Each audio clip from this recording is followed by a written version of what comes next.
Estenda as suas mãos aqui, Padre.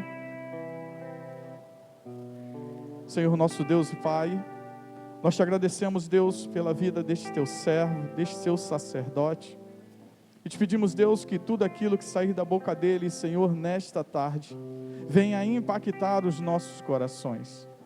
Ele que é filho diletíssimo de Nossa Senhora, a sua mãe, Senhor. Nós te pedimos nesta tarde, cuida dele, do ministério dele, Senhor, para que seja frutuoso, Senhor, e que através dele, Senhor, muitas almas possam chegar ao céu. Obrigado, Deus, pelo sim que ele deste à tua igreja. Obrigado, Senhor, pela vida doada, Senhor, a ti. Mãezinha do céu, Virgem de Pentecostes, nós pedimos, Mãe, vem sobre este teu filho predileto, nesta tarde. Ave Maria, o Senhor é convosco. Bendita sois vós entre as mulheres, e bendito é o fruto do vosso ventre, Jesus. Santa Maria, Mãe de Deus, rogai por nós, pecadores, agora e na hora de nossa morte. Amém. Boa tarde. Podemos nos sentar.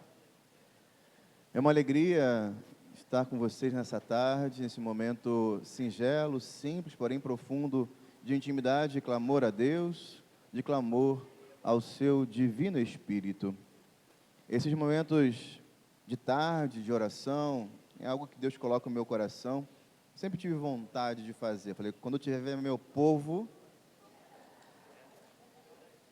que bom, né? Por quê, filhos? Para estar com Deus, a gente não precisa de muita coisa. Claro que grandes eventos, grandes organizações ajudam, atraem, mas a minha experiência tem me dito que isso faz com que a experiência fique apenas no evento. E eu vou por causa do evento. Que bom que estão indo, que bom que estão conseguindo arrastar multidões. Ali corações são alcançados. Mas parece que a gente está com a impressão que para fazer as coisas para Deus tem que ser tudo muito grande, muito difícil, muito trabalho, senão não tem graça. Não, é o contrário. Nós temos a possibilidade de vivenciar coisas grandiosas e vamos continuar vivendo como igreja.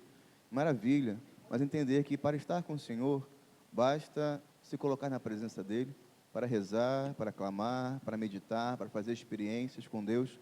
Eu trago isso na minha vida. Eu falava com os jovens um tempo atrás. Quando eu era mais jovem, o padre confiava na gente, a gente falava, era um punhado de adolescente querendo estar com Deus. Padre, fecha a igreja que a gente vai ficar aqui hoje. A gente ficava em adoração, o padre de vez em quando saía da casa paroquial, dava uma olhada lá para a gente. Era um movimento simples, a gente desejava estar com Deus. E é isso que a gente está fazendo aqui hoje. Deseja fazer uma experiência com o Espírito Santo, celebrar Pentecostes, numa tarde de oração. Mas podia a gente estar em casa dormindo? Podia, né? Mas estamos aqui na presença do Senhor. E é isso que importa para mim e que também importe para cada um de vocês e que isso possa também ser um hábito, frutificar em nossa vida, em nossa paróquia, essa experiência. Enfim, depois dessa introdução, nós vamos falar agora nesse momento, essa primeira reflexão sobre a pessoa que motiva a celebração deste domingo. É a pessoa do Espírito Santo. Uma vez eu estava com um padre, eu era seminarista, e saindo de uma missa numa paróquia que tinha um movimento forte de clamor ao Espírito Santo, e no carro ele falava, eu acho bonito isso dos carismáticos. Eu falei, o que, padre? Vocês tratam o Espírito Santo como uma pessoa. Vocês nos lembram que o Espírito Santo é uma pessoa. Porque a dimensão de pessoa, a igreja define Deus como pessoa, porque pessoa se relaciona, pessoa se conhece, e a pessoa ela é livre. Então existem nas dimensões da criação 3 categorias de pessoa: a pessoa divina, a pessoa angélica, que aí se divide em anjos bons e anjos maus, e a pessoa humana. Então existe um relacionamento de liberdade, de amor ou de ódio, no caso dos nossos inimigos espirituais, mas toda pessoa se relaciona. Por isso me dá até um comichão quando eu vejo as pessoas tratando cachorro, gato como não é pessoa. não é a pessoa. Com todo respeito aos nossos animaizinhos, tratar a criação como pessoa é fazer um caminho inverso da obra de Deus. Criação é criação, pessoa é pessoa. E precisamos entender, de fato, que o Espírito Santo é a pessoa, também age na liberdade, no amor, é a terceira pessoa da Santíssima Trindade. Mas essa questão com o Espírito Santo não é de hoje, não.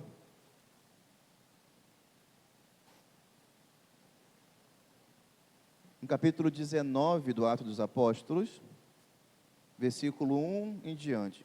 Atos dos Apóstolos 19. Quem está com a Bíblia aí, quiser abrir. Atos 19, versículo 1 em diante. Amém ou misericórdia? Então, caça aí. Atos dos Apóstolos 19, versículo 1 até o versículo 7. Amém ou misericórdia? Amém? Diz assim a palavra: enquanto Apolo estava em Corinto, Paulo atravessou as províncias superiores. Meu óculos está ficando fraco, hein? É a Bíblia pequenininha, né? E chegou a Éfeso, onde achou alguns discípulos, e indagou deles: recebestes o Espírito Santo quando abraçastes a fé? Responderam-lhe: nem sequer ouvimos dizer que existe um Espírito Santo. Então, em que batismo foste batizado? Perguntou Paulo. Disseram: no batismo de João. Paulo então replicou: João só dava um batismo de penitência, dizendo ao povo que cresce naquele que havia de vir depois dele, isto é, em Jesus Cristo. Ouvindo isso, foram batizados em nome do Senhor Jesus. E quando Paulo lhes impunha as mãos, o Espírito Santo desceu sobre eles, e falavam em línguas estranhas e profetizavam. Eram ao todo 12 homens. Percebam, essa frase fala muito sobre nós muitas vezes. Nem sequer lembramos que existe um Espírito Santo, nem sequer sabíamos que existe a pessoa do Espírito Santo. Por isso, a pessoa do Espírito Santo, muitas vezes ele é tratado por alguns autores espirituais como o Deus desconhecido. Porque, de fato, a pessoa, né, enquanto se relaciona, nós entendemos as pessoas divinas não pela sua natureza, porque a natureza é a mesma. Então, se a natureza é a mesma, a gente não consegue distinguir pela natureza. Então, a igreja sempre distinguiu pelas relações e pelas missões. O que isso quer dizer? O pai se relaciona com o filho. A gente vai dizer que cantamos, né? O pai é o que ama, o filho é o amado. Então existe uma relação não de superioridade, mas algo que é próprio do pai. Parte do pai e o filho acolhe e o filho devolve. O pai é o que ama, o filho é o amado. No relacionamento, a gente consegue distinguir, não a natureza, mas dar nome à pessoa. E o Espírito Santo é a própria relação. Então eu falava ontem com as crianças da catequese, o pai é aquele que abraça, o filho é abraçado, e o Espírito Santo é o próprio abraço que une, enquanto relacionamento. E também a igreja faz a distinção das pessoas pela missão. Nós dizemos que o pai é o que cria, o filho é o que redime, e o Espírito Santo é o que salva, o que santifica. O que isso quer dizer de fato? É que o Espírito Santo nos coloca de novo em relacionamento com o pai e com Deus. Como o pai e o filho estão tão unidos, e esse amor é tão profundo, que isso transborda da Trindade e chega até nós. Nós fazemos parte dessa ciranda de amor, né? Que o nome técnico, não precisa gravar, mas é bom que a gente saiba, é pericorese intratrinitária. O que isso quer dizer? Que um penetra no outro e estão interlaçados, ainda que sejam distintos em pessoa, são o mesmo Deus, e isso gira de amor, movimenta de amor, e nós fazemos parte desse movimento quando somos alcançados por Deus. Não é algo que fica restrito. Deus, Trindade, não é um grupinho fechado que ninguém entra. Ele quer que todos nós participemos também. E é o Espírito que nos leva a essa participação, o que nós chamamos de santidade, de amizade com Deus. Então, saber que o Espírito Santo é essa pessoa que, como movimento de amor, nos coloca em movimento ao amor, em direção ao amor. E por isso nós dizemos que o Espírito Santo é o que santifica. Mas a igreja também sempre afirmou que, apesar das distinções de missão, aonde age o Pai, age o Filho e o Espírito. Aonde age o Filho, age o Pai e age o Espírito. E aonde age o Espírito, age também o Pai e o Filho. Então, se a missão do Pai é criar, ele criava junto com o Filho e o Espírito Santo. Se a missão do Filho é salvar, ele salvava e vivia junto com o Pai e o Espírito, cada um no seu momento. Nós podemos entender então que na cruz, Deus verdadeiramente morreu. Não foi Jesus apenas, não foi só o Filho que morreu, foi a Trindade inteira que abraçou a morte por causa de nós. E o mesmo em Pentecostes. Não é só um momento que agora o Espírito Santo vai agir. Não, o Espírito Santo sempre agiu.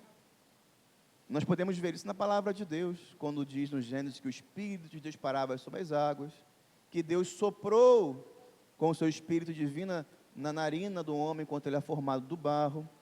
Desde o Antigo Testamento, nós vemos profecias, seja de Ezequiel, de Joel, falando desse novo derramamento do Espírito. Temos o Salmo 50, que pedimos um Espírito novo, um Espírito renovado. E de fato, nós podemos vivenciar e perceber que desde o Antigo Testamento, Deus havia prometido, e a palavra que marca o Antigo Testamento, a presença do Espírito, é o Ruá, que quer dizer Espírito de Deus. Esse sopro estava presente já na ação da história da salvação. E assim, cada um ao seu modo, cada pessoa ao seu modo, realiza em nosso coração a sua presença. Mas é sempre o Espírito que nos leva. Então, São João Paulo II vai dizer que já que o Espírito nasce da união entre o Pai e o Filho, é próprio do Espírito promover a união, que nós chamamos de santidade, de vida em comunidade, essa união com o Pai e essa união com os irmãos. Tudo em nome do Senhor. Vamos ouvir hoje na missa, na segunda leitura, nós só conseguimos dizer que Jesus Cristo é o Senhor de verdade, se formos conduzidos pelo Espírito Santo. E é o Espírito que nos coloca em relação com Deus. Mas isso sempre foi uma dificuldade. A igreja ela vai caminhando, primeiro, para definir que Jesus Cristo era Deus. A igreja foi caminhando, né, para entender que de fato é Deus, é Pai, é Filho, que de fato é Deus também. E depois foi a vez do Espírito, em 381, no Concílio de Constantinopla, em que se definiu o Espírito Santo procede do Pai e do Filho, e ele é Deus como o Pai e o Filho. E aí nasceu aquela definição do credo niceno-constantinopolitano, que dizemos: cremos no Espírito Santo, Senhor que dá a vida, e procede do Pai e do Filho, e como o Pai e o Filho deve ser adorado e glorificado. E ele falou pelos profetas. Então nós percebemos que existe uma definição de fé. É nisso que precisamos acreditar. E isso é uma distinção nossa. É uma distinção. É uma verdade de fé, é um dogma de fé. E muitas vezes nossos irmãos, a gente separados em outras definições, né, religiosas. E uma vez falaram comigo assim, um rapaz, né, acabou a missa, estava ele, o irmão, aí o rapaz mais altivo assim: não, mas a questão dos dogmas, e os dogmas de vocês, da fé católica, e os dogmas, eu perguntei: você é de qual igreja? Primeiro eu falei: você quer conversar comigo ou está certo o que você quer fazer já? Não, eu quero conversar com o senhor. Então tá bom. Então você é de qual igreja? Ah, sou da igreja, se não me engano, a Batista. Falei: a igreja Batista também tem dogmas. Não tem. Eu falei: vocês acreditam na Trindade? Não acreditam? Pai, Filho e Espírito Santo, o mesmo Deus, 3 pessoas, uma só natureza. Aí ele: sim. Eu falei: isso é um dogma de fé. Isso foi definido em concílio católico. Aí ele ficou meio assim: vou conversar com o meu pastor. Eu falei: tá bom, vai conversar com o seu pastor, né? Mas é um dogma de fé. Existem sinais na palavra de Deus? Claro. Existe palavra, na palavra de Deus, quando Jesus fala, eu vou para o Pai. Então, Jesus é o Filho, vai para o Pai. Quando eu for, vou enviar um outro Paráclito. Por que outro Paráclito? Porque o primeiro Paráclito, o primeiro advogado é o próprio Cristo. Cristo é o nosso advogado, aquele que intercede ao Pai por cada um de nós. Mas se ele está aqui, ele vai ao Pai e vai enviar outro Paráclito, então a gente entende que existem 3 pessoas. Mas entender que o Espírito não é uma força de Deus, que as pessoas tratavam o Espírito como um poder de Deus. Deus manda a graça, manda a força, manda o calor, o fogo, mas é algo que Ele criou e mandou para a gente. Não, a igreja falou, não, é a mesma pessoa em movimento. Então devemos tratar Pai, Filho e Espírito Santo e ter relacionamento de amor com as 3 pessoas da Trindade. Padre, é muito difícil de entender. É claro que é, né? A igreja está refletindo sobre isso até hoje. Homens e mulheres mais sábios, mais inteligentes do que nós, pensaram, e entenderam. A gente não entendeu tudo, não. E é isso mesmo, né? Conta uma história que Santo Agostinho, refletindo, fala que Santo Agostinho, já veio como Santo Tomás de Aquino. A história é o seguinte, um santo, muito inteligente, estava na beira da praia, pensando, refletindo, conhece, né, Jaqueline? Sobre o Espírito Santo, sobre a Trindade. Quero entender a Trindade. Apareceu uma criança, e com cavando na terra, colocando a água do mar naquele buraco. Aí o santo falou, mas menino, você não vai conseguir colocar o oceano inteiro aí dentro? Aí a criança falou, assim como você não consegue colocar na sua cabeça a verdade da Trindade. Aí ele entendeu que era um anjo, botou a sua arrogância no bolso e seguiu o seu caminho. A gente não consegue compreender tudo que é Deus, mas a igreja nos ensina a nos aproximar da verdade que Deus é. Por isso nós precisamos entender, e ao nos relacionar com o Espírito Santo, ele não é apenas a pombinha do Espírito Santo, ele não é apenas o fogo que desceu, é o próprio Deus que se coloca em relação a nós. E é preciso entender também que a intimidade com o Espírito Santo não é algo restrito a um movimento, a uma espiritualidade, uma realidade da igreja, não, é de toda a igreja. Cada um se relaciona de uma tal forma, do seu jeito, mas nós precisamos ter essa intimidade com Deus, o Espírito Santo, porque é Ele que nos revela a verdade, Ele que nos vai explicar a Escritura, é Ele que vai nos colocar em movimento a direção a Deus. Muitas vezes as pessoas falam, nossa, Padre, me deu uma vontade de me confessar. Eu falei, eu sei quem foi que fez isso. Foi o Espírito Santo que Ele te cutucou para você voltar ao caminho. Deus que age em nós. É claro que nós podemos entender e vivenciar, estamos aqui com os membros dos nossos irmãos do grupo de oração, que tem a espiritualidade da renovação carismática católica, como um clamor e um pedido, uma efusão do batismo do Espírito Santo, como vemos São Paulo dizer aqui. Quando Paulo impunha as mãos sobre aqueles homens, o Espírito Santo desceu sobre eles, mas ele já tinha sido batizado, mas houve ali um novo movimento, e eles começaram a falar em línguas diferentes e a profetizar em nome de Deus. E é essa experiência que é a Renovação Carismática Católica, que lá em 1967, na Pensilvânia, nos Estados Unidos, um grupo que estava reunido para um retiro espiritual, ao clamar o Espírito Santo, eles fizeram uma experiência do batismo do Espírito Santo. Mas isso não é algo da renovação carismática, é da igreja. Mas Deus, na sua providência, confiou a esse movimento a vivência, a formação, o estudo, a pregação sobre isso. Então a gente precisa entender que não é os carismáticos que são do Espírito, são do fogo. Todo mundo tem que ser. Mas é claro que Deus coloca, porque a gente precisa de organização, de identificação, né? Que nós chamamos de carisma, de espiritualidade. Então é importante que a gente entenda isso. Que isso é para todos nós, e cada um vive essa experiência da forma que Deus o confia. Então a gente pode pensar, já escutei, Padre, mas eu tenho muita dificuldade de rezar como as pessoas rezam, falando em voz alta. Eu falei, não tem problema, reza no seu coração, e aí a sua espiritualidade, sua intimidade com Deus vai se dar no silêncio da sua vida, enquanto a partir de outras pessoas falam, Padre, é até estranho quando não tem a oração mais efusiva, eu nem consigo. Eu falei, então, vamos seguir por esse caminho. Deus não quer divisão, Ele quer que nós possamos caminhar juntos na direção da nossa santificação.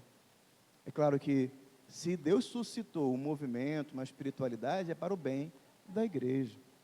E é por isso que nós confiamos, na certeza de que quando a igreja confirma, e os papas, João Paulo II, Bento XVI, Francisco, agora Leão, a igreja vem confirmando a verdade da ação de Deus por meio da espiritualidade da renovação carismática católica. Assim como a igreja vai confirmando também outras formas de espiritualidade. Mas todos são um mover do Espírito para nós hoje. Né? É muito bom, eu falava com um jovem uma vez, que tipo de realidade você quer viver? A igreja tem espaço para todo mundo. Tem espaço para todo mundo. Tem vocação espalhada para o mundo inteiro, que trabalha uma área específica. E que bom que tem. Nós vamos ouvir também na segunda leitura de hoje a diversidade de dons, de carisma, de espiritualidade. Mas todos encaminham para a mesma direção. E como seria bom se nós pudéssemos beber de cada uma delas? Não, está claro que eu fiz uma experiência, eu tenho uma experiência de formação com a espiritualidade da renovação carismática. Mas como é importante e é bom, às vezes, a gente vivenciar uma outra espiritualidade, né? Um outro caminho, de viver de fato, e perceber, não é tanto para mim, mas que bom que Deus age no seu espírito por meio dessa espiritualidade. Isso é ser católico. Logo assim que eu me ordenei, uma pessoa me procurou e me perguntou: o senhor é carismático ou é tradicional? Eu falei: eu sou católico. Aí ela falou: mas é tradicional ou é carismático? Eu falei: eu sou católico, meu filho. Aí ela insistiu, eu falei: você precisa entender. Aí a paciência já vai embora, né? Mas eu falei com calma, que tudo é meu. Tudo é meu. Se a igreja afirma, eu sou filho da igreja, se a igreja confirma, tudo é meu. Então eu posso ser o que eu quiser, desde que a igreja confirma. A igreja confirmou, mas eu tenho a minha história, a minha experiência, que é diferente para os outros. Vou contar um pouquinho. Quando meu pai, ele se converteu, eu tinha 11 para 12 anos. Meu pai se converteu porque o padrinho dele o convidou para um retiro. Pode deixar aqui. Meu pai não sabia o que era, meu pai que conta. E era uma experiência de oração. É o final, o retiro final das 9 semanas de preparação, né, na renovação carismática católica. As semanas de... Como é que dá o nome mesmo, filho? As 9 semanas mesmo? Seminário de Vida no Espírito. Meu pai não fez, mas o padrinho dele queria que ele fizesse uma experiência, né? Meu pai estava meio aberto, tinha acontecido umas coisas erradas, assim, que deram meio errado na vida dele. E o padrinho dele foi ajudar, não era padrinho na época, era amigo só, o Marcos. E aí, meu pai foi para esse retiro. Meu pai fala que em algum momento, dado momento, quando a senhorinha entrou com a imagem de Nossa Senhora Aparecida na mão, né, naquele momento de oração, que Nossa Senhora entrava, algo tocou no coração dele, a vontade dele era de fugir, mas ele ficou. E a vida dele se transformou naquele momento, pela presença da Virgem Maria, naquele clamor ao Espírito. Meu pai foi batizado no Espírito Santo. E daquele momento em diante, a nossa vida mudou. A minha vida, a vida dos meus irmãos, né? E eu, como filho mais velho, comecei a acompanhar meu pai. Agora vai todo mundo. Fazer catequese, vai todo mundo. E a gente ia para o grupo de oração, tinha um cantinho da criança lá em cima, e o povo estava clamando lá embaixo, a gente brincando lá em cima. E assim eu comecei a crescer na igreja, por meio da experiência do meu pai, que passou a ser servo do grupo de oração, e aos poucos eu fui ganhando também, né, presença, estava ali e tudo mais. Mas eu sempre fui muito cético, né? Eu ainda sou. Dificuldade de entender algumas coisas, de acreditar em algumas coisas, né? E aí eu fui crescendo, aprendendo a rezar, aprendendo a fazer adoração, naquele estilo que a gente via, daquela forma que a gente via, e acabava reproduzindo, fazia bem para mim, mas ainda tinha uma dificuldade, né? Uma resistência, assim. Aí chegou a fase de fazer os meus retiros. Meu pai fazia, eu ia criança, 14, 15 anos, começou a fase de fazer os meus retiros, né? De ir, assim, para vivenciar. E houve um retiro da renovação carismática, chamado, na época os jovens promoveram do vicariato, lá no Vicariato Lagos, chamado Imagem e Semelhança. Esse retiro foi muito importante para mim, porque houve formação. Eu percebi que existia, não tinha algo experimentado, assim, uma formação sobre o Espírito Santo, sobre o dom de ciência, dom de sabedoria, sobre o dom de línguas, né, os dons infusos e tudo mais. Foi um momento muito bonito, assim, né? E ver os jovens, galera da minha idade, assim, rezando, a pregação era quase todos os jovens fazendo, e eu olhando assim, falei, interessante isso aqui, né? Tem algo que começou a mexer comigo, mas ainda assim, Eu tinha um amigo, a gente está um pouco distante hoje, o Maicon, e eu falava, isso é história, esse negócio de oração em língua, esse negócio de povo que é repousando, é incenso, alguma coisa que eles colocam no incenso, eu falava, coloca alguma coisa no incenso, não, isso é história, não é possível, não tem como, né? É muito racional, muito assim, muita coisa na cabeça. E aí, quando a gente voltou nosso retiro, foi bom, foi bonito e tudo mais, rezei. E aí, quando a gente voltou, teve o seminário, eu já entrei, eu e mais alguns jovens, né, o grupo de oração queria que os jovens fizessem parte do grupo de oração, a gente pulou algumas etapas, a gente fez algumas formações só, e depois fomos participar da experiência, né, de oração. Fomos numa escola, 2 dias, e no último dia, foi feita uma fila assim, né, uma filinha no corredor, e eu meio que assim, não entendi muita coisa, entrei nessa fila, falei, vamos ver qual é, né, e estava ali na frente o padrinho do meu pai e outras pessoas que são referência para mim até hoje, né, de oração, né, de vez em quando eu mando uma mensagem, Tia Vera, reza por mim aí, que hoje está difícil, pessoas de oração mesmo na minha vida, né, e aí a filinha foi chegando, as pessoas iam fazendo oração, eu ia embora, falei, tá bom, e vamos eu ali, né, e aí quando eu cheguei, me ajoelhei, eles começaram a fazer a oração, e eu depois não lembro de mais nada. Eu não fui sim esperando que ia fazer. Eu já acreditava que não ia ter nada, né? E aí eu lembro que depois me levantaram e eu acordei com uma dor muito grande no peito, porque eu usava o crucifixo, imitava meu pai usava o crucifixo desse tamanho, eu usava um também, né? Porque durante essa experiência, que depois eu fui entender que era o repouso do Espírito Santo, eu tentei me levantar. Porque assim, eu deito e levanto a hora que eu quiser, né? Eu não conseguia levantar, então aquilo machucou assim, né? Apertou o meu peito. Essa foi a minha experiência. Mas aquela experiência me ajudou durante muito tempo, ainda me ajuda, porque eu, enquanto rapaz, adolescente, 14, na época eu tinha 16, cético, que desconfiava de tudo, aquela foi a virada de chave. Porque aconteceu algo que eu não pedi, eu não esperava e eu não controlei. Eu comecei a pensar, então o Espírito Santo é real. Se o Espírito Santo é real, Jesus é real, a Bíblia é real, a igreja é real, e aquilo foi, a Eucaristia é real, porque todas as questões de dúvidas foram fomentadas por meio daquela experiência. Essa foi a minha experiência. Por quê? Porque eu sou lerdo e cabeça dura, burro às vezes. Então Deus, sabendo disso, me deu algo que foi como uma âncora para a minha fé de adolescente. Existe algo que é real e eu experimentei. Isso começou a nortear a minha vida, né? Durante muito tempo era o ponto de segurança. Depois Deus foi aumentando, né? Mas alargando a minha concepção e percebendo que eu não precisava daquela experiência, porque Deus é real mesmo que eu não sinta. Isso é um papo de maturidade que depois eu partilho com vocês, mas a minha experiência que se deu nessa experiência de oração marcou a minha vida, nesse momento do batismo, né? E poder clamar, pedir, esperar, sabendo que Deus, se Ele quiser, vamos receber ou não. Mas, de fato, a experiência do batismo do Espírito Santo, que pode ser renovada sempre em nossa vida, se dá como o intuito de que nós tenhamos uma vida renovada. E eu sou muito grato à Renovação Carismática Católica, apesar de não fazer parte propriamente da renovação. Eu nunca fiquei muito tempo no grupo de oração. Minha vida foi conduzida para outra forma, mas bebendo da espiritualidade, né?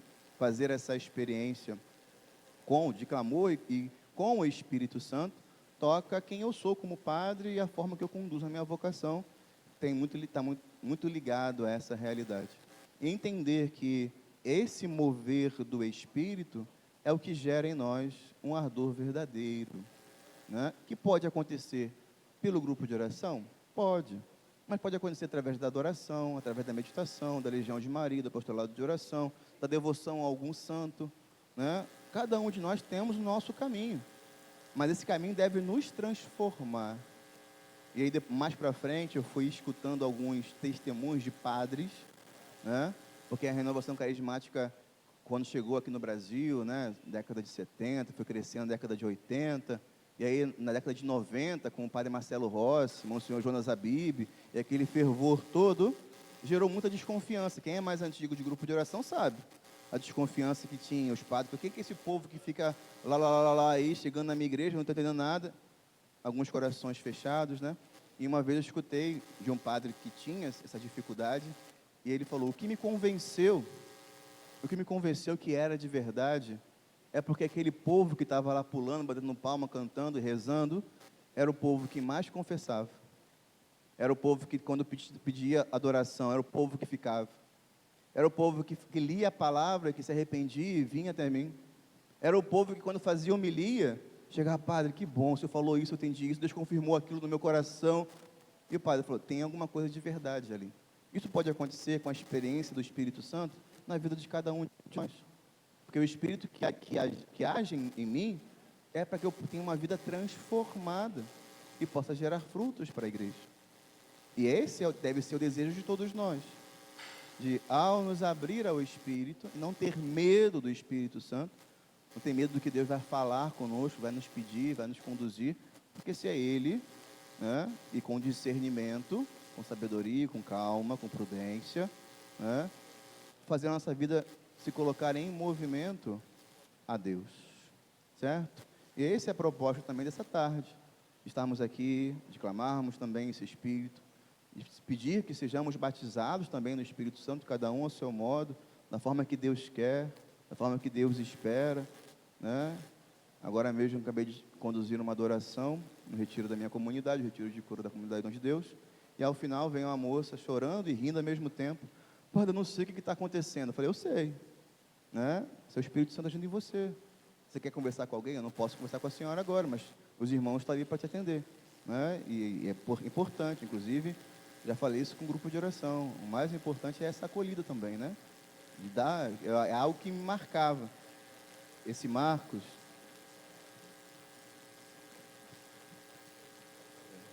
Ei. Está acabando. Mas esse som é o quê, Rafa? Ah, é? Então tá bom. A gente começa a rezar que vai parar. Segura aqui. Esse Marcos, que foi padrinho do meu pai, né? Já falecido. A gente brincava. A gente não pode canonizar ninguém, né, gente? Mas a gente brincava que Marcos era tão do Espírito Santo que quando a gente ligava para ele, tinha que ter crédito no celular, porque primeiro ele fazia uma saudação que demorava quase todo. Paz de Cristo, amor de Maria, alegria do Espírito Santo, Deus te abençoe. Eu começava a rezar do outro lado da linha, ó, tem que ter crédito para lidar com Marcos, para lidar com Marcos. E ele era agente de saúde. É bom lembrar dos santos de nossa vida também, né? Ele era agente de saúde, e ele partilhava com a gente que ele gostava de ir sozinho, porque não tinha ninguém com ele, e dependendo das casas que ele entrava, do que ele encontrava, além de fazer o trabalho da agente de saúde, ele já rezava com o povo, né? Chamava para a igreja, falava do grupo de oração, e aproveitava a sua oportunidade, né? Mas é um homem que aprontou muito na vida dele. E é bom lembrar dele, né? De vez em quando vocês vão ouvir falar do Marcos também, porque muitas coisas marcaram a minha vida em relação a ele. Tenho lembrado muito dele recentemente, também lembrado do caminho do meu pai, né? E é bom, né, entender que Deus age, transforma nossas vidas e a vida dos nossos irmãos.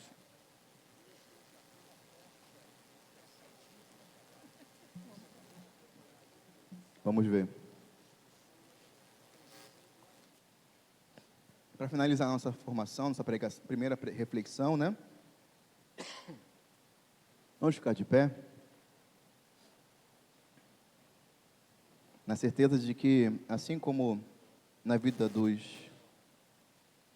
povo de Éfeso, que São Paulo encontrou, que passou a ser alcançado pelo batismo em nome do Senhor Jesus e receber o Espírito Santo, nós também podemos clamar, pedir, e quando nós fazemos isso com consciência, e quando nós nos dirigimos ao Espírito Santo, já entendemos quem Ele é, terceira pessoa da Santíssima Trindade, é Ele que gera Cristo no seio da Virgem Maria, e quer também gerar Cristo em nós e por nós. Quando nós clamamos e pedimos, depois de entender melhor quem Ele é, nós podemos tomar posse com propriedade dessa experiência, dessa intimidade com Deus, Pai, Filho e Espírito Santo. Por isso, feche um pouco os seus olhos. E nesse momento de oração, no íntimo do seu coração, com as suas palavras, vai pedindo a Deus que envie o seu Espírito, o Espírito de amor, sobre o seu coração, sobre a sua vida. que a partir da experiência com Ele, você possa se colocar a serviço por meio dos seus dons e carismas. Senhor Jesus, na autoridade do Teu santo nome, nós te pedimos que envie sobre nós o Teu Espírito Santo. Assim como em Pentecostes nós nos reunimos aqui, somos mais do que 12, nós estamos juntos como igreja, juntos com a Virgem Maria, e queremos suplicar a ação do Espírito Santo em nós. Queremos convidar que esse Espírito Santo, assim como desceu em Pentecostes, desça também agora em nossa vida, nos fazendo de experimentar, através da suavidade do Seu nome, da Sua presença, através do hálito de vida que é soprado sobre nós e em nós, possamos também experimentar esse novo ardor, nova vivência, junto ao Seu Espírito Santo. Maria, nossa Mãe, Senhora nossa, suplicamos pela graça do Teu Espírito, do Espírito do Seu Filho, de vivenciarmos na intimidade de Deus como a Senhora viveu. Espírito Santo de Deus, nos dirigimos ao Senhor, te convidamos, o Senhor é bem-vindo a morar em nós. Te convidamos e permitimos e escancaramos as portas do nosso coração para que o Senhor possa entrar e fazer morada, reordenar, organizar, revitalizar a casa que é sua, que somos nós. Por isso, ó Deus, o Senhor que é o amor derramado em nós, nos faça amar, nos comprometer, e venha nos batizar, como tantos outros homens e mulheres santos antes de nós foram batizados também, tiveram uma experiência contigo. Na liberdade de filho, eu te peço, batiza-nos. E também os meus irmãos aqui presentes, para que o nosso coração se alargue, se aqueça, se transforme pelo seu toque de amor. É chamado de Pai dos pobres, nós aqui estamos de mão estendida para te receber. É chamado de Consolador de nossas almas, nós que precisamos tanto ser transformados, consolados e alcançados por Ti. É chamado de hóspede da alma. Sim, Tu és de fato, ó Divino Espírito Santo, aquele que escolheu habitar em mim. Por isso venha em profusão, derrama sobre nós as Tuas graças, Suas virtudes e os Seus dons. E sobre aqueles que aqui estão, eu te peço, que possam experimentar esse novo amor, retornar ao ardor do seu coração e crerem cada vez mais o quanto Deus, o Senhor, os ama, conta com eles e quer através deles alcançar outros corações.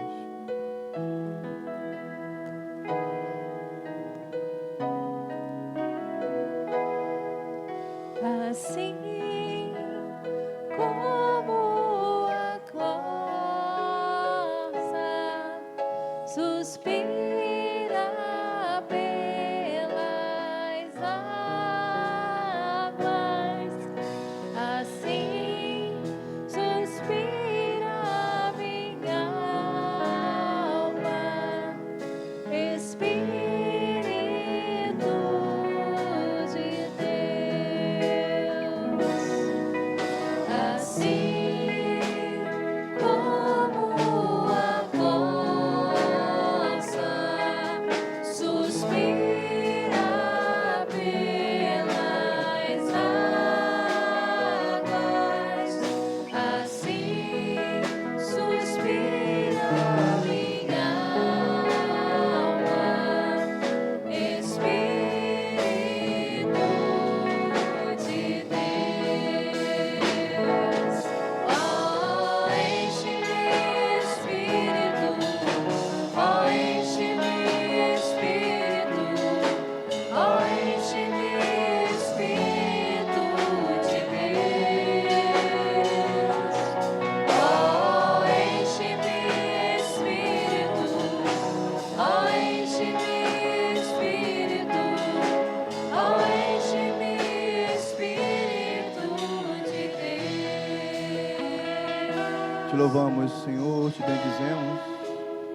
No nosso louvor, queremos proclamar e profetizar que o Senhor está agindo em nós, concedendo a cada um de nós os seus dons para vivenciar essa canção que acabamos de cantar, tão conhecida. Nós vamos repetir desde o início. Estamos pedindo, mas sabemos que quem canta reza 2 vezes, então podemos clamar, pedir, cantar, para que de fato, como a corça suspira pelas águas, nós suspiramos pela graça do dom do Espírito derramado em nós.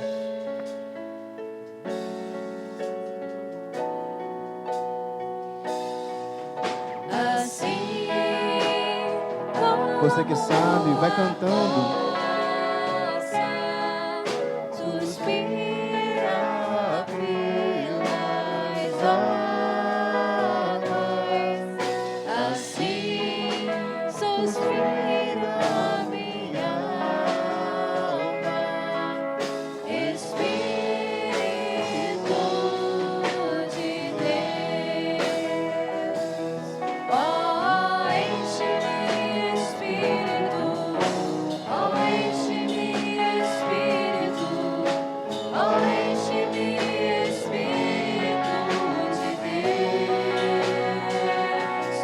Oh, enche-me, Espírito, oh, enche-me, Espírito, oh, enche-me, Espírito de Deus. Oh, enche-me,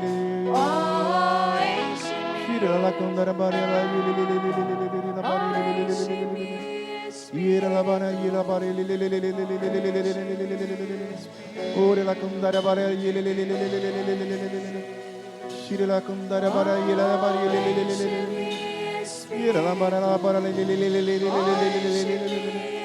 ira la bara, ira la bara,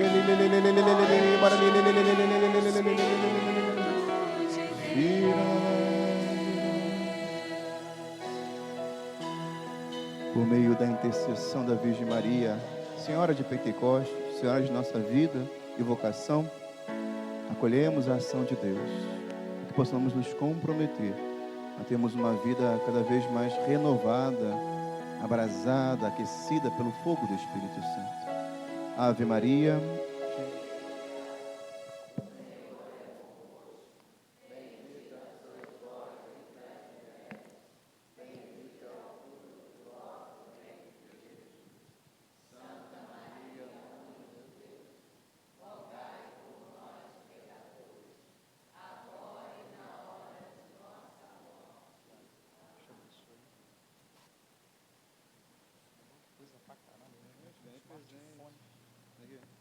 Ganhei até presente, aquele graça comigo, viu? Deus abençoe. Para ler para o senhor aqui, para o senhor não ir agora. Tem mensagem aqui.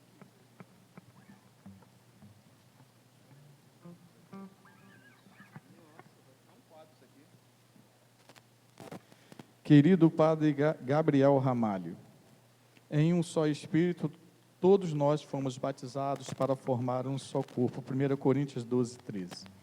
Na tarde de Pentecostes, nossos corações se enchem de alegria por celebrarmos este dia santo ao seu lado. Para todos nós, a sua presença e o seu pastoreio em nosso território paroquial são a resposta viva de nossas orações. Louvamos a Deus pelo serviço zeloso e pela dedicação que o Senhor realiza em nossa paróquia. Ver o Senhor conduzindo esse Pentecostes é um sinal claro de que o Espírito Santo guia seu ministério em nosso meio. Em nome dos grupos de oração Verbo Divino e Vida Nova e de todas as pastorais e movimentos, entregamos este pergaminho, que ele seja um sinal de nossa unidade e de nosso compromisso em caminhar ao seu lado. Que o fogo do Espírito Santo sustente sua vocação hoje e sempre. Tarde de Pentecostes, Paróquia São Francisco de Assis.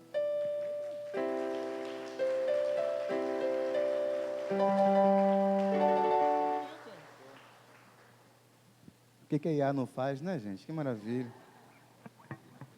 Amém, igreja?